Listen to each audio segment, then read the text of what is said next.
Welcome to episode 4 of Star Wars Culture Live, a pretty new podcast focusing on Star Wars excitement and connection, your escape pod for hyperspace buzz and fandom fixes. I am Ian, as always. This is Marty, also as always, and we are in our first era called A New Hype, if you will, since we're a brand new a pretty new podcast, enjoying the hype for a franchise and a fandom, that's been around for 47 years. If you are on the internet at all, ever, you know that Star Wars fans can get a little toxic and not really fun to be around or listen to or talk with, especially whilst discussing Star Wars. But that's not what this is. This podcast, this is where the fun begins. We want to talk about the things we love about Star Wars, how it enriches our lives, the things we love about the community, the culture, the fans, the media, anything. So throughout the show, if you're watching and you have anything at all for us, reactions, questions, requests, suggestions for new segments, anything at all, throw them in the comments and we will see what we can do. As always, we are going to start with host fun facts. So quick fun facts about each host to help you get to know us a little bit better each episode. So Marty, take it away.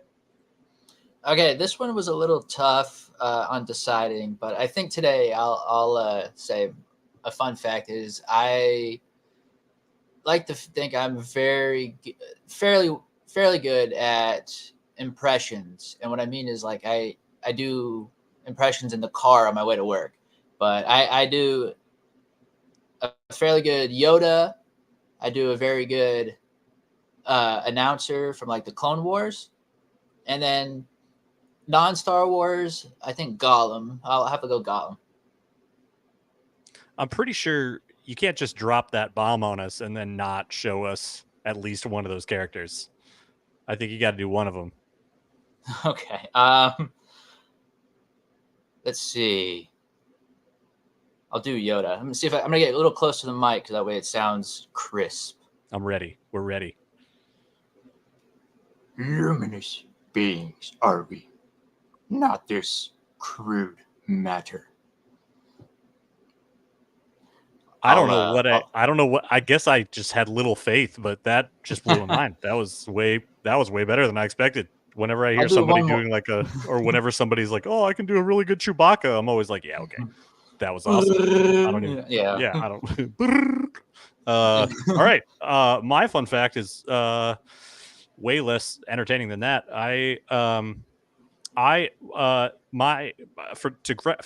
For grad school, I was trained as a classical opera singer, and that's my fun fact. Yay, opera. Do you want to share that? So here's the thing. I knew you were going to say that since I made you share yours. Here's the thing about that is that you need the context for it, and also you don't sing opera generally with a mic this close to your face. And I feel like I would not be doing the art credit by cheapening it with this situation right now. Also, I haven't practiced in a little bit. Anyway, host fun facts. That was fun. Wow, gonna have you.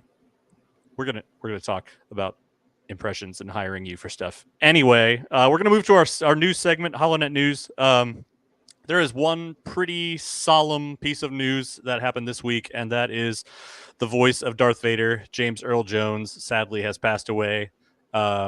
That one hit me pretty hard. I was not ready for that. For one thing, that means that all 4 of the people who portrayed Darth Vader in the originals are now have now passed away. I know David Prowse was the body, and there was another stuntman. Oh, I don't remember the stuntman's name. And then James Earl Jones was the voice. Sebastian Stan for the not Stan Shaw. Sebastian Shaw. Right. For the Return of the Jedi stuff. Right. But he was I don't know about you, but James Earl Jones, my dad showed me Field of Dreams when I was a kid. He showed me The Sandlot when I was a kid. We were big baseball fans, and his voice, his presence on screen. I mean, on screen is the only way I know him, but also like from what everybody's saying, like he just brought soul and having having that epic of a voice, uh, uh, leave this earth is a devastating thing. It is. And so that's mostly what. Oh, and Mufasa. I mean, the Oh, Lion King was the first movie I ever saw in movie theaters. The first thing I ever saw in theaters, and he was this commanding yet kind, compassionate character and presence, and that was my intro to that voice. And then obviously I heard him as Vader. I heard him as those characters in those baseball movies. But that rest in peace, rest in power, James Earl Jones. Anything to add? Like what? Any other movies he was in? he nothing to really add 'cause I feel like I've watched all of those too as well. Mufasa. I'm glad he got to do Mufasa again for the remake, the CGI animated one. I'm glad he got to do that again. The one thing I will say though is before he passed, like it was like a couple years ago, he had given the rights, like I guess some sort of agreement to have his voice to be used even after he has passed on. I did Like hear about that. I was like, that's kind of neat. So I mean, it'll be bittersweet because it's his voice, but it's not his voice, you know? Yep. Yeah, I think I do appreciate, because I mean, one would hope that they would not attempt to use someone else's voice for Vader. Like it can't be done. And Mm-mm. so if they were to adhere to that, I mean, that would mean that we would never see Vader in any media again. Nothing new. And so I do appreciate that he did that for us. And it's like he recorded a bunch and gave him the rights to like use AI to like recreate his voice or something, Yeah, kind I of like I guess. guess And it's kind of like that splicing thing they did for Alec Guinness okay. in Rise of Skywalker, where it's like they took Afraid and made Ray. I guess it's kind Yeah. of like that. They're just gonna splice a lot of his voice, which Okay. kind of nice. I There guess is one person. Sorry, one go person. ahead. Go ahead. There's one person who is very close, I think, who could kind of do it, and it's the guy who voiced Vader in Force Unleashed. Like he's probably the Oh, closest, I think, to almost sounding like a Vader we would see on the movies or TV. I haven't heard that in a while. I need to check that out. I haven't obviously haven't played that in years, but I need to that I don't remember it sounding different. So I guess it must have been pretty good, because I don't remember like, oh, this doesn't sound like Vader. I would have remembered that. Um One other piece of news just to lighten things up, Manny Jacinto, the actor who played the stranger in The Acolyte, let me pull up the thing here, has been nominated for People's Sexiest Man Alive Reader's Choice Poll for their upcoming issue. So we are proud and happy for him. It's accompanied with that nice little shirtless photo there from the Acolyte. Can't say I disagree with that choice. Well done. Um, Good I choice. wouldn't Good mind choice. having that particular muscular setup going on. Not gonna lie. So anyway, that's our news segment. We'll have a little bit. We have another segment dedicated to James Earl Jones's iconic voice a little bit later. But for now, let's move to our normal segment on this day in Star Wars history. All right. So today, Star Wars history, I have for you on this day, September 11th, 2010. So 14 years ago, a Star Wars Clone Wars weekend event kicks off at Zoom, San Francisco's Children's Museum, which features interactive, the Clone Wars theme activities, costumes, workshops, exhibits, and lightsaber activities. And that was 14 years ago on this day in Star Wars history. All right, 14 years ago, 2010, not bad. Clone Wars weekend, man. That's So was that about the cartoon or? Yeah, that was like the one with Ahsoka. So it was probably about season 2, season 3. Oh yeah, 2010. Let me think. I know. Yeah, I know at least a couple seasons were out by then because I was watching them in college. Yeah. You know, that kid show that I'm watching in college was. I mean, I don't regret that for a second. It was so good. Oh no, same. Yeah, cool. 14 years ago, love it. So now we're going to move on to a special segment. Our first ever guest on the podcast. And luckily for us, she happens to live in the same house as me. So come on in here. Let me get set up. Let me take these mics out for a sec.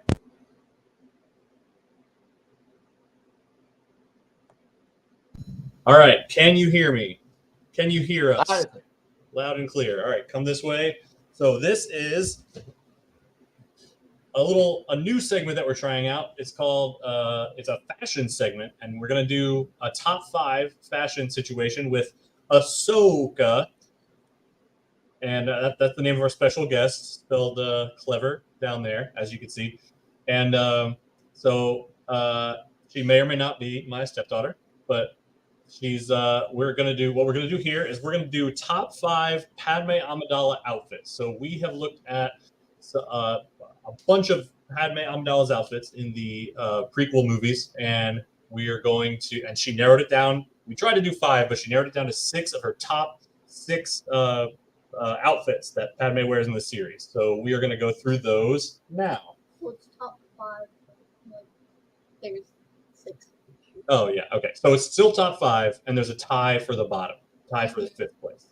So here we go. This is one of the ones that's tied for number 5. So what do you like about this one? What I like is like the gold trim in the middle and like how like it's fluffy on the inside, so it's probably pretty warm, and like the eyes like at the bottom make it look kind of cute but also kind of scary. Yeah, I was definitely getting more creepy than cute for that one. But it does look really fuzzy on the inside. I bet it's super comfy. Kind of looks like a plushie. A plushie, nice. Make sure you speak loud enough so that the mic can hear you. Okay. This high tech webcam mic. What do you not like about this outfit? What I don't like about it is like the big, like really big, like hairdo, like sticking outwards. Reminds me when I curled my hair when I was 7. Okay. Curled it on purpose or? On purpose. Okay. All right. It was everywhere. But also like the makeup around the face, like the white makeup, makes it just like fade down a little bit. Oh, okay. So it doesn't quite do the outfit justice. Mm-hmm. Okay. This looks a little bit like this metal thing here. Looks a little bit like one of Thor's helmets to me. It's the one like when he's in Ragnarok and he has that helmet and he pulls the thing down. I'll find it. Anyway, so that was number 5. The other number 5 is this one here. This is her outfit at the parade at the end of episode 1. I'm looking at the comment. Yeah, this is so cute. I love this. Good. So this is the, like I said, the outfit at the parade at the end of episode 1. And they're all celebrating the Naboo and the Gungans together are united, and they have driven the Trade Federation away. What do you like about this one? What I like is like how the like sleeves or cape looks like petals or like feathers, and with the feather idea that I thought, the inside like is white, so it kind of reminds me of like a swan. Oh, so it might be like a feather. She does flower swan. Play the ballerina in the movie Black Swan. Oh. I wonder if this had anything to do with that. I doubt it did. I'm sure it didn't. But yeah, I get some bird vibes here. Like this could be like a peacock situation in the back, but I do like this. Like you said, I can't tell if it's a cape or sleeves or what. I like this head thing though. I think it's like a crown but upside down, like not taking too much attention away. Tiara but upside down. Yeah. All right, so those two were tied for number 5. In 4th place is this one. This one would be way higher than 4th place for me. This is her senatorial outfit from episode 2. What do you like about this one? What I like is like how the whole entire dress like makes it look like a raven. Okay. And also like the little like rhinestones at the top is like making it very glamorous and These here? beautiful. Yes. Yeah, I could see Raven. This kind of looks like feathers. I like how there's different patterns, but they still all go together. Like it's slightly Yeah. different purples, slightly different patterns. She's like power clashing. Yep. And also like the like hair thing and like the next thing like just matches with like the raven dress, we'll call it. Yeah, I think so. Purple and gold, I know, are commonly signs of royalty. The colors used for royalty. So it's kind of like she's saying, like, yeah, I'm only a senator, but I'm still a queen. It's me. I'm a queen. I'm a queen. I slay. Slay. Exactly. Next up. Next up is in third place is this nightgown here. Looks like I can't. Oh, yes, I can zoom in. So what do you like about this one? What I like about it is like the pearls make it look really pretty. Okay. And like the tiny little metal thing is very beautiful, but we can both say we would not sleep in that. Yeah, I don't think I would be able to fall asleep with this giant metal thing just on my chest or with pearls just like dangling on my shoulder. Yeah. It does look comfy though. It kind of looks like it's like silk maybe, but it reminds me of the first dress I ever made. Like it had a purple like skirt and it had a magenta top, or like no, it was silver, sorry. And it was like silky like that? Cool. It was really silky. Do I remember that one? Was that one here? It's in my closet. Yes, I do remember it. Okay, so that was number 3. In second place is this little number from when she was on Tatooine in episode 2. Episode 2, yep. So what do you like about this one? What I like about this is how it's very modern right now, like into this fashion right now, because like lots of people, like girls usually wear like crop tops. Oh, okay. Yep. Yeah. Show off the midriff a little bit. Yeah. But also I love how like the skirt is really like flowy, and like how there's like rhinestones and like little like symbols on the sleeves, like that make it very like, it's like elegant. Yeah. It's like fancy. It's like fancy. Yeah, I was about to say it's just kind of like fancy. It really does look comfy. I feel like it's a perfect thing for Tatooine because it looks really light. Like it's light colored, so it'll reflect the sun, but it's also like the fabric looks really light and not too like heavy for hot desert climates. So I guess it has like a hood like in the back. Oh yeah. Hoods are very comfy. I guess when you're a senator and you have access to all kinds of outfits and stuff, you can do the perfect thing for every trip you're taking. All right, this brings us to number 1. The grand finale is this dress from Naboo in episode 2. Yeah, I gotta agree with you here. This is pretty gorgeous. Take it away.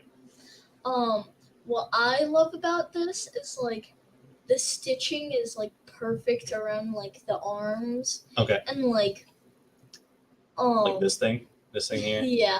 But also the like dress. So it reminds me of when in the morning I wake up pretty early, but my curtain doesn't close all the way, so I see the sunrise every single morning, and it looks just like that. It's beautiful. You know, we could make your curtain close all the way if you. I tried. All right, we'll talk about that. But I see what you're saying. Like this is 2 different colors. Like there's a yellow up here, and this is a completely different color, but it's so smooth in the transition between those 2 colors. Do you like the metal Yes, pieces? The metal is pretty good, but like it's not too much because like it's not too much because like around like the arms there's lots of like draped fabric. Nice. Yeah. Yeah, it's like it is a lot of metal like in a vacuum, but it doesn't look like too much metal when you take in like by itself it's a lot of metal. Sorry, in fact, that's a saying. That's a lot of metal to be in an actual vacuum cleaner. Yes. No, a lot of metal like by itself, but you don't. It doesn't look like too much metal when you take in the rest of the dress. So yeah, I agree. So that was our top 5 with Ahsoka. Well done. You were our first guest ever. You did great. Yay!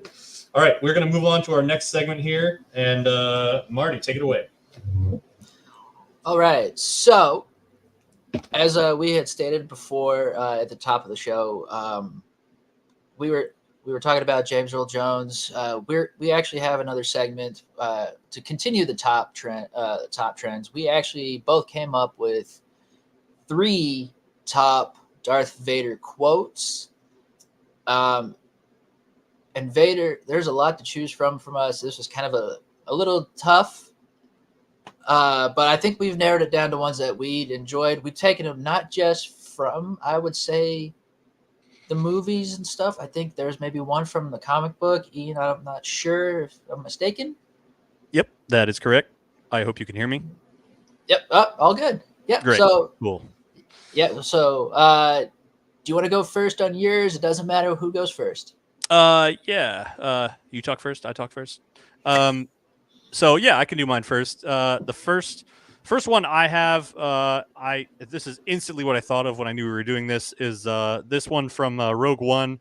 He says, Director Krennic goes to talk to Vader and make sure that he's getting credit for the Death Star or whatever, and Vader starts choking him for almost no reason, and he says, "Careful not to choke on your aspirations, Director." And I just thought that was so. He's still Anakin. He's got to get his little like joke in there, like laughing to himself. Oh yeah, definitely. Yeah, that's that. Just I was in the theater like losing my mind because that was also, I mean, the first time we'd seen Vader in a long time in the theater. So, one of my favorite scenes from Rogue One. My next one, like you said, this is from a comic book. I believe it's called Vader Down. It's from either a spin-off of a Marvel run or it's from a Marvel run. But it's somebody I believe says that he's surrounded, and he says, "All I am surrounded by is fear and dead men." And it's just that line goes so hard. He is just already saying, "No, this is how this is going to go. I'm going to unalive all of you." That's what's about to happen, and like just the finality of it, like before it even happens, is so freaking intimidating. So that was great. And then my last one, definitely my favorite, is this classic scene from Empire Strikes Back, where he's like, "We would be honored if you could join us," and it's less about the quote for me, but about the situation. Like, look at the drama that he sets up here. Okay, he could have just like captured them when they landed. He could have captured them whenever they just walked into the facility. He was like, "No, no, no, no, no, no, no, no. We're gonna set up a whole dinner. I want you to set up a really nice dinner. I want you to get them comfy. I want you to I want them to let their guard down. I want them thinking like they're starving. They've just been traveling. Like I want them thinking that they're going to come down and have a nice dinner with an old friend, and then okay, stormtroopers, you guys go hide over in the side. Don't be here when they open the door. I just want it to be me at the table, and then I'm going to stand up and say this line, and then you guys come in, and I'll demonstrate the force and as he's shooting me or whatever." He planned all of that. He could have just captured him, but no, he was like, "Listen, Lando, we're bringing out all the drama for this one," and I just thought that's really petty and hilarious. How long do you think he had to sit there? Oh my god, that too. Like, did he get a heads up? Like, text me when they're on their way, or like, right. like what time's dinner? Dinner's getting cold. Where are they? Like, what if he was just like, he's a dad? What if he was just taking a little dad nap at the table? Boba Fett nudged him. Hey, they're here. Yep. Oh, sorry. Yeah. What was I going to say? Oh, we'd be honored if you could join us. Dang it. That delivery was all wrong. All right, let's move to yours. What are your top 3? So this is the first one. Take it away. Okay, so this one was kind of impactful. I mean, it's from the Obi-Wan Kenobi TV series. it's been a long time since we've seen both Vader and Obi-Wan together, as well as Hayden Christensen and Ewan McGregor. So this kind of had a double impact, a feeling for me, just because they haven't seen each other in forever. So when he finally sees Vader as that, he's like, "What have you become?" He's like, "I am what you have made me." That just sent chills down my spine, because now Obi-Wan's like, "Oh crap. I am responsible for this. This is my fault. More guilt, please." Yeah. I think I'm confused by this, because doesn't later he says, like, "I am not your failure, Obi-Wan. Like, you didn't kill Anakin, I did," or something like that? He did, actually. That was actually another one of my that was an honorable mention. Is like, A you didn't do candidate. this. Yeah, it was. Yeah. No, actually, he said that to Ahsoka. I think. Oh. Yeah, I had it. I He's thought he said it. uh, No, he maybe says it it to was him. Obi-Wan. No, you're right. He said it to Obi-Wan. Yeah, so that doesn't make it's the sense same with this thing. quote. Yeah. No. He's like, yeah. "I am not your failure. Make up your mind, Anakin. Right? Come on, figure it And out. Are you blaming him or not blaming him?" He actually, I guess he went with the stories like, nobody did it, I did it, because later on he tells Ahsoka, because this is actually another honorable quote from Vader, was he tells Ahsoka in the middle of their fight on Malachor? Malachor, yeah. He's like, Anakin Skywalker was weak, I destroyed him. Yep. So I guess that double confirms it was nobody's fault but his own. And that kind of matches with what Obi-Wan said in A New Hope, where he was like, he betrayed and murdered your father. In a way. What I told you is true. Yeah, there you go. Exactly. All right, your next quote was, I don't have the quote on here, but I'm assuming you have it. I have it pulled up.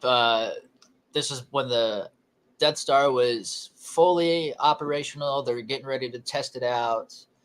Everyone's excited about it, and then I forgot which Moff it was that was talking about it. But anyway, Vader goes on to say, "Don't be too proud of this technological terror you've constructed. The ability to destroy a planet is insignificant next to the power of the Force." I love it. So it's like he's really digging the, like, I feel like it's kind of a thing. Is like he's a machine. He's got limits, because he's more machine than man. There's like, I got all these technological advances in my body.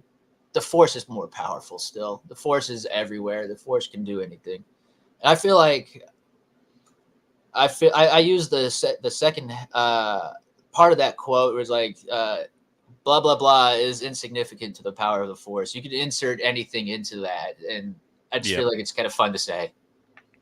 I think there's something really cool and badass about looking at this brand new, like the most powerful weapon that's ever been created, and being like, it's okay, I guess. It's cool.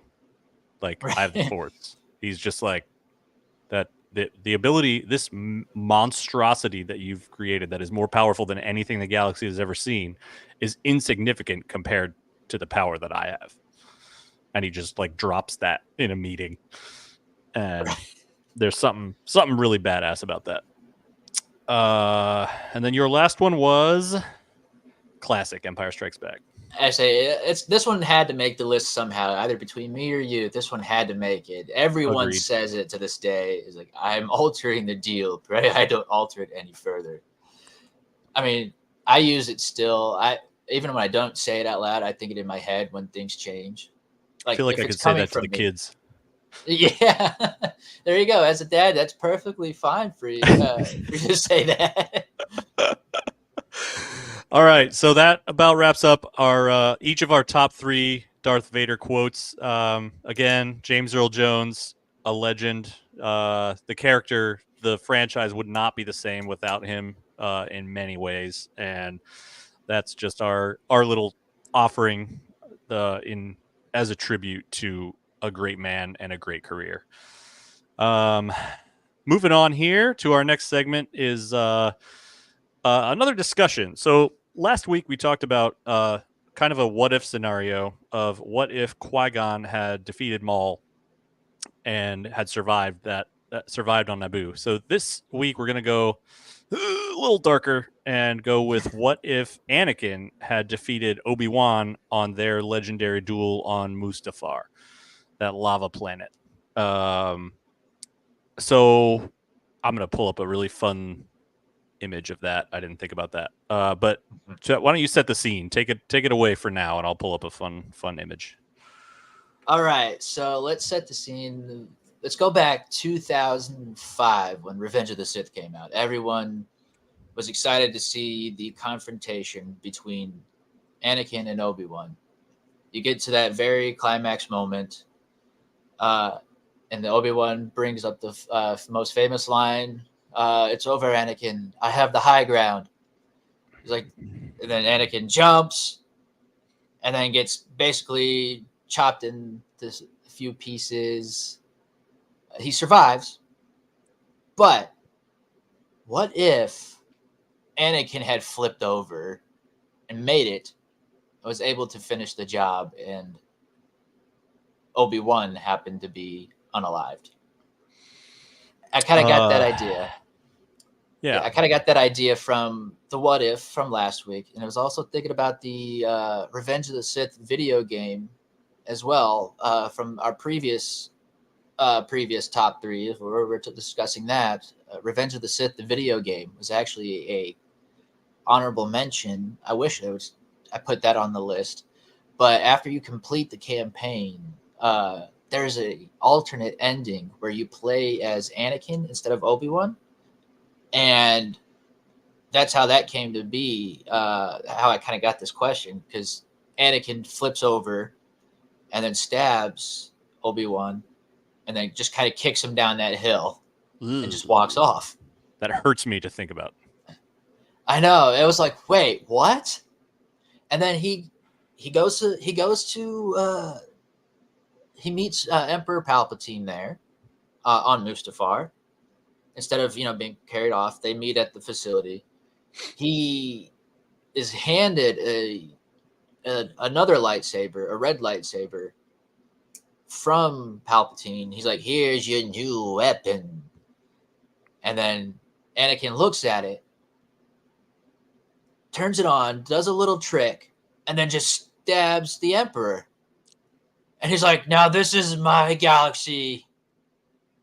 I mean, he did say that he was going to do that.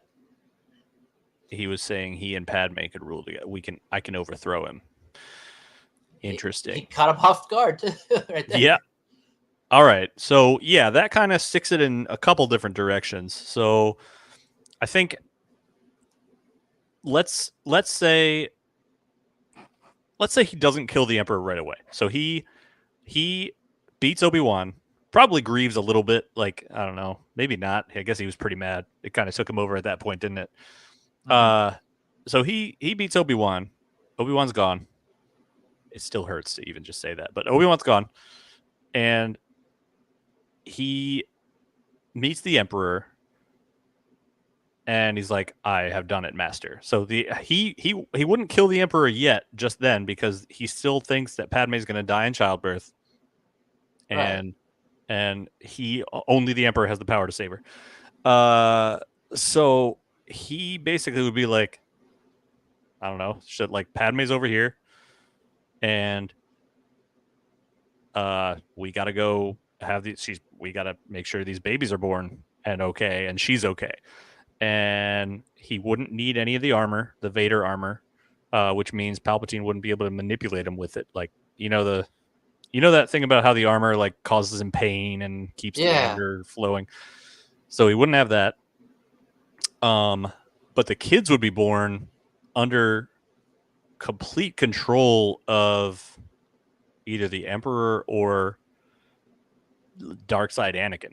And I'm sure if Padme survived, like, would she survive in this scenario, or is she already dead from what Anakin already did?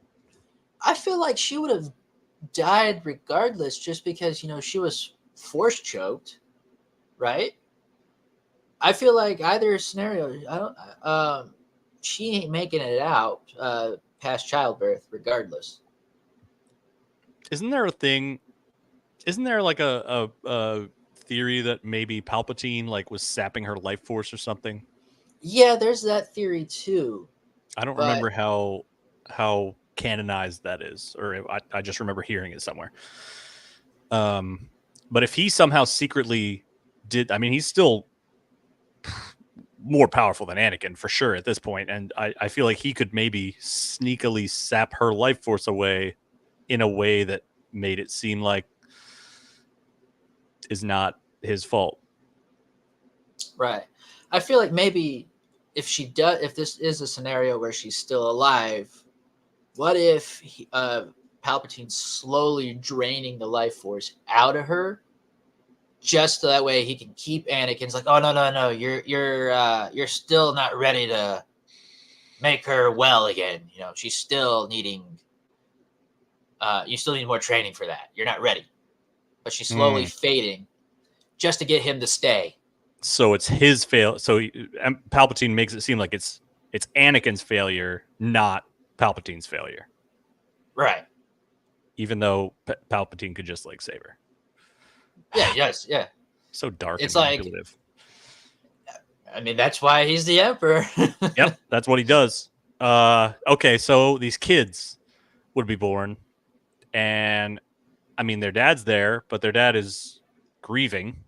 And do you think so? There's that storytelling trope of how like in Game of Thrones, where Tywin Lannister hated Tyrion because his wife died giving birth to Tyrion. So do you think maybe Anakin would hate his children because Padme died giving birth to them? He'd feel some resentment. I feel like one of them would at least try to come back to gain his love, while the other one, just disappears or something. Could be like a Thanos Gamora Nebula situation. Yeah, something like that. That's what I'm kind of thinking. It's like, what if? And I would say maybe it would even be Leia that sticks around. Okay.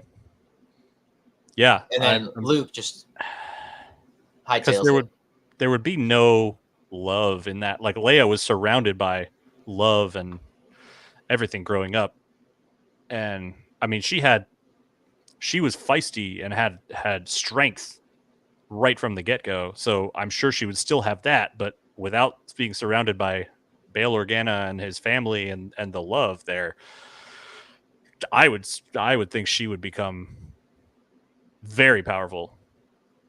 Oh yeah. I don't know. That's terrifying. But I wonder. I'm sure the Emperor would try and find a way to sink his claws into them and get them on his side to do his bidding. And now he has two more powerful apprentices, and he can pit them against each other just like they do with the Inquisitors, and he can see if they're stronger to overthrow their father. Oh my god. Oh yeah, it's just gonna be a everyone for themselves at that moment. Horrible timeline. All right, that was fun. But also Obi-Wan's dead. I don't see how. I don't see how the rebels are coming back to win that one without Obi-Wan, Leia, or Luke. The bright side, Alderaan might survive. Maybe. Yeah, because there's no reason for them to specifically target that one. But on the other hand, like the Emperor won in this scenario, so like how many worlds are really going to survive? It just depends on how he who knows how he demonstrates his might. Yoda might just come out of hiding and be like, well, I've let this on long enough this time. Obi-Wan's I don't gone. think so. I think you don't think so? No, because Luke had to drag his green ass out of the mud to even like help a little bit. He's like, I'm not going to come back and help. I'm going to show you just enough to help, you know? And he was like, he was doing the Luke thing where he was like, I'm not going to come back and help. I'm just going to force project and give you time to escape this cave. And it, so I don't think without Luke coming there, like Yoda was closed off from the Force, I think. And I don't think he would. I think he just took his loss and went into exile. And I guess is that the Wayseeker thing where they Right. just What about Ahsoka though? I mean, yeah. they definitely have the history. Do you think she would probably try to go against them, All or you them. think like maybe kind of like the video game scenario where you take on the weaker boss and work your way up? I think she's probably the rebellion's best hope at that point. Like there's no Luke, there's no Leia. I mean, there's probably no Han or Chewie because they just stumbled. Luke and Obi-Wan stumbled on them, and they're not around, so they're just smuggling away. And yeah, I think Ahsoka and the Rebels crew and the other Mon Mothma, Saw Gerrera, all the other rebels that are there. That's all they got. So That'd be a completely different war there. yeah, good luck with that. It'd probably be even a quicker war. You need someone with the Force to take out that Death Star. Wow. Yeah. All right. It was interesting. If anybody thinks of any other what if scenarios that would be fun to explore, let us know. I think this is turning into one of my favorite segments. Just thinking about the possibilities. Speaking of the what ifs, that Lego Star Wars show comes out this month, right? Yes. Oh, dude, I have to show this off to the podcast. I finished. Oh man, this is hard to get with while attached here. I finished the Dark Falcon situation. It's done. It's beautiful. Whoa. I'm not gonna. You know what? I am gonna do it here. It opens up. There's all kinds of stuff going on in there. Like there's Beach Luke just playing video games. It's really cool. Lots of extra bonus features. And obviously it comes with Darth Jar Jar. So little plug for Lego here. I can't wait. I'm excited. When's that come out? The 13th? What is it? Like 2 days? I think so. I think it's this week. Yeah. I'm super pumped for that. I think that's going to be amazing. I might actually watch that. I haven't been big on the Lego stuff, but I'm excited for that one. It's a little, it's goofy. You have to be in the right mood for it, I think. Like the kids were more into it than I was when like the little Lego holiday special or the Lego summer vacation things came out. But they're cute, they're fun. But this one seems like there's going to be a lot of Easter eggs for real Star Wars fans, and I'm here for it. Oh yeah, you can actually check out a clip right now on YouTube. It's kind of funny. Oh, you are? No, like I saw the clip on. I think it was on Facebook actually. Star Wars Facebook posted it. It was a little clip. It was kind of funny. I'm not going to go into too much spoilers. I feel like it'll kind of spoil some of the stuff, regardless. Well, I'm going to watch that as soon as we're done here. I haven't seen that one yet. All right, so we are going to move on to our Culture Spotlight segment, and we are going to take a look at a YouTube page that has been in the headlines this week called Star Wars Explained. So take it away, Marty. Yeah, so Star Wars Explained. They've been a channel since 2015. It's by Alex and Molly. If you haven't seen these guys, I highly recommend them. They do a very good job at all things Star Wars lore, especially canon. He's all about the canon stuff So every year he'll do a year a literal timeline. The videos get longer and longer of Star Wars history from the beginning to the most latest in the timeline. They'll do builds, they'll do video games, they'll cover the news of any kind like that. But the reason why I kind of wanted to spotlight them, not just because they are good at what they do, but they deserve a lot of love and respect here after a recent influencer decided to cause some issues with them. I kind of learned about this a couple days ago, I think is when it came out. And I was totally appalled by what this person had to say, because how could you say anything mean about Alex and Molly when they're just the coolest people in their videos? I'm sure they are in real life too. So it's kind of hard to get people to hate someone when everyone else loves them. But it's all on Twitter. Everyone's giving love and support. I want to give love and support to them as well. Check them out on YouTube, Star Wars Explained, or even go on to their social medias, show them some support. Don't let the haters win. 4,200 videos. That's 4,200 videos, 811,000 subscribers, and they do this for a full time. That's great. It's daily videos. Every type of stormtrooper, every type of clone trooper, battle droid, inquisitor, so they have comprehensive. Wow. Yeah, this they do their research. Oh, I love this one here. Everything I love about. Oh, that's so cool. Oh yeah, that's great. All right, yeah, I'm a huge fan of that one. Cool. So that's Star Wars Explained. Show them some love. Show them some attention. They see, like I said, I'm not super experienced with them, but they seem pretty freaking awesome. Seems like you could learn pretty much anything about Star Wars on this page, and it seems very, especially with this one, that little area, very positive, very. Oh yeah, they're very detailed. He's very detailed. That's how I learned about a lot of the lore myself. Or if I already knew something, he used to do a lot of Easter egg videos for like books that came out. If there was something, there you go. Subscribe button there.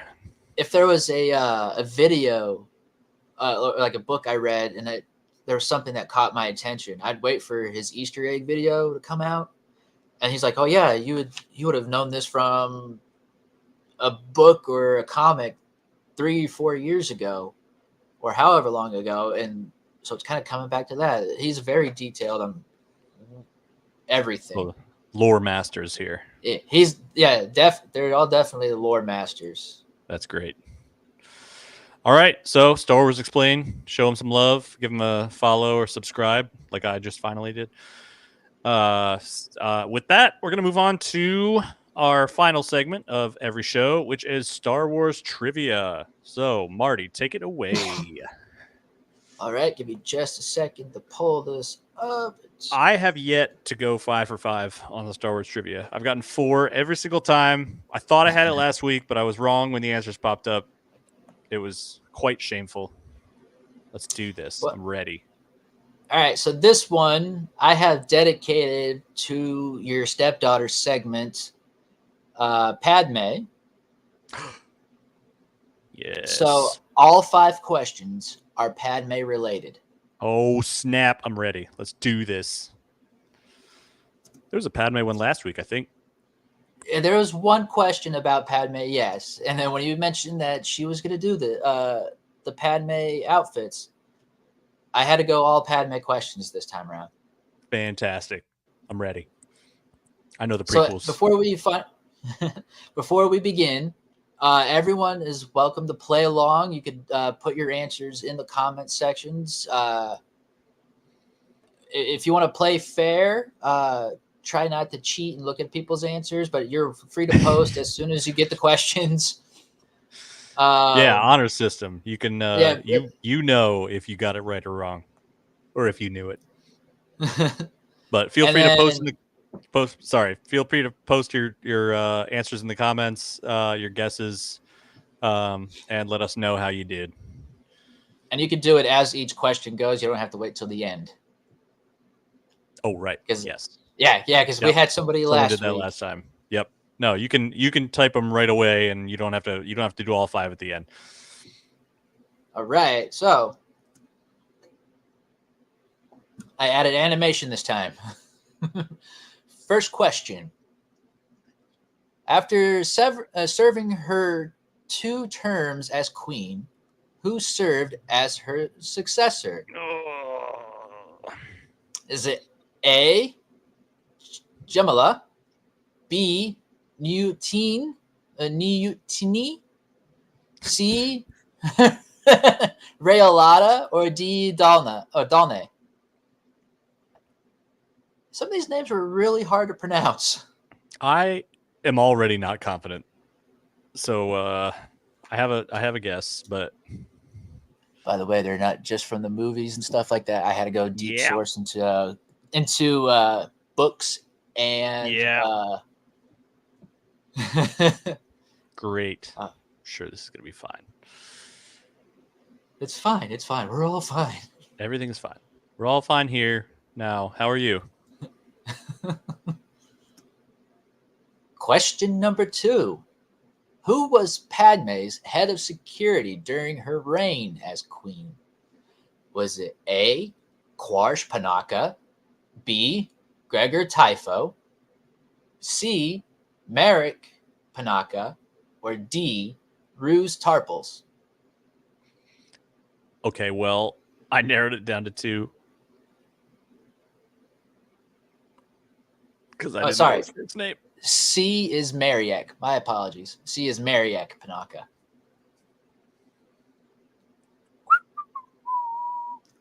Moving right along. Let's go to question number 3. What is Padmé's real last name? Is it Amidala, B, Graf, C, Holdo, or D, Nabiri? Can you imagine if it was Holdo? What a family scandal that would be. Oh, yeah. All right. Oh, no. Okay. Question number 4. Who was Padmé's friend that joined the Separatists before the start of the Clone Wars? I hear that voice.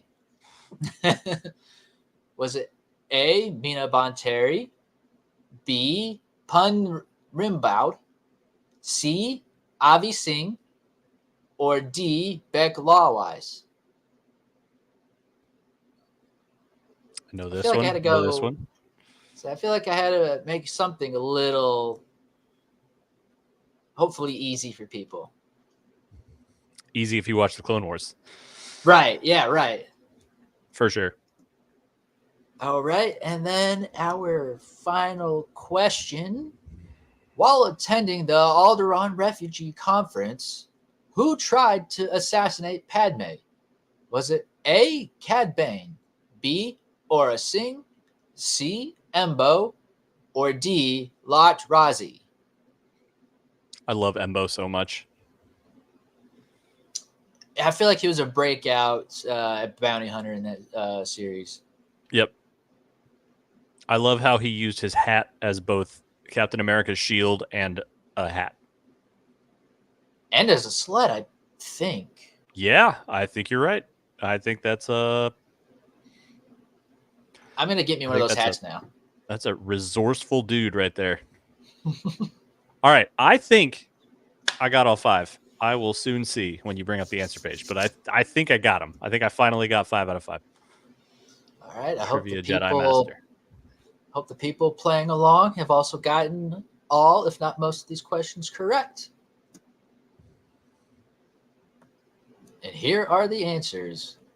Number 1 was C, Ray Lada. A was Quarsh Panaka. D was Nabiri. Sorry.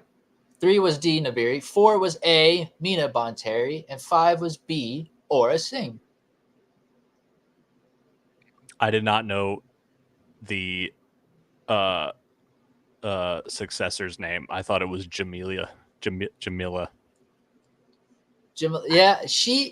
I mean, it is a real queen of Naboo. She was actually in episode 2, but there's a 10-year gap, and I think they had at least 1, if not 2 more. Oh, so she was the queen after Ray Liotta.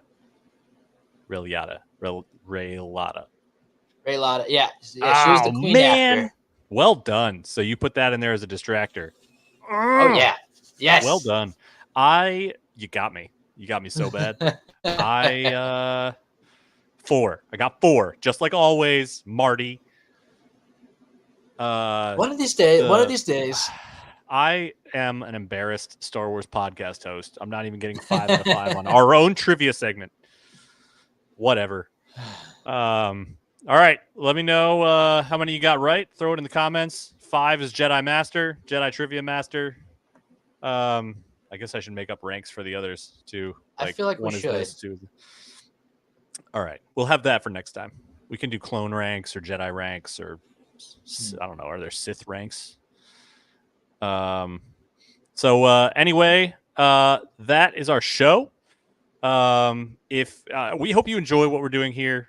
We know Star Wars fandom and comment sections can be really dark and toxic, but obviously it does not have to be that way. Always remember there are more of us, and we are trying to bring fun and positivity and just enjoyment and things like gratitude and things like just I don't know. Sometimes I get caught up in the feeling of it and not so much the words, but just we're trying to bring those types of things to the Star Wars side of the internet. So again, if you have anything for us, questions, requests, suggestions for segments, anything at all, throw them in the comments and we will see what we can do. And also feel free to follow us. Our handles are right there on the screen. I am Nerdiest Stepdad. I'm on most of the platforms like Instagram, TikTok, Facebook, YouTube. And Marty there, Marty21794. That's Instagram and Twitter. Kind of Twitter, you said, right?